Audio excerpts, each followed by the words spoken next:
Thank you, Mr. Speaker.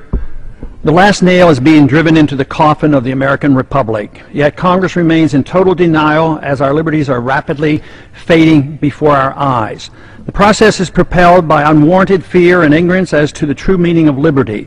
It is driven by economic myths, fallacies, and irrational good intentions.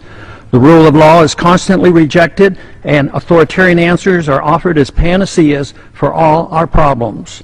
Runaway welfarism is used to benefit the rich at the expense of the middle class.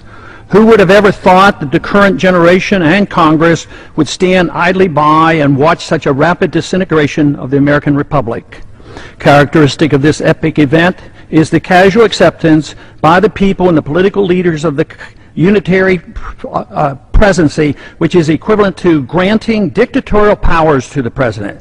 Our presidents can now, on their own, order assassinations, including American citizens, operate secret military tribunals, engage in torture, enforce indefinite imprisonments without due process, order searches and seizures without proper warrants, gutting the Fourth Amendment, ignore the 60-day rule for reporting to the Congress the nature of any military operation as required by the War Power Resolution, continue the Patriot Act abuses without oversight, wage war at will, treat all Americans as suspected terrorists at airports with TSA groping and nude X-raying.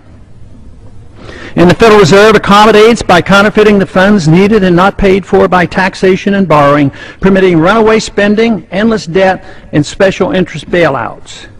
And all of this is not enough. The abuses and usurpations of the war power are soon to be codified in the National Defense Authorization Act, now rapidly moving its way through Congress.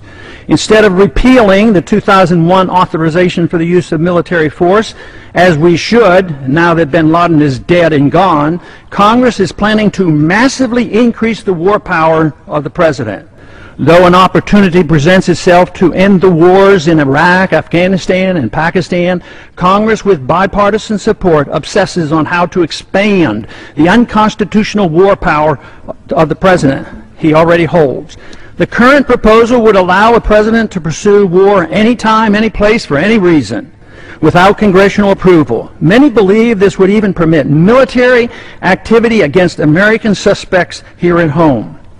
The proposed authority does not reference the 9/11 attacks. It would be expanded to include the Taliban and associated forces, a dangerously vague and expansive definition of our potential enemies. There is no denial that the changes in Section 1034 totally eliminates the hard-fought-for restraint on presidential authority to go to war without congressional approval achieved at the Constitutional Convention. Congress's war authority has been severely undermined since World War II, beginning with the advent of the Korean War, which was fought solely under a UN resolution. Even today, we're waging war in Libya without even consulting with the Congress, similar to how we went to war in Bosnia in the 1990s under President Clinton. The three major reasons for our constitutional conventions were to guarantee free trade and travel among the states, make gold and silver legal tender, and abolish paper money, and strictly limit the executive branch's authority to pursue war without congressional approval. But today, Federal Reserve notes are legal tender, gold and silver are illegal. The Interstate Commerce Clause is used to regulate all commerce at the expense of the free trade among the states.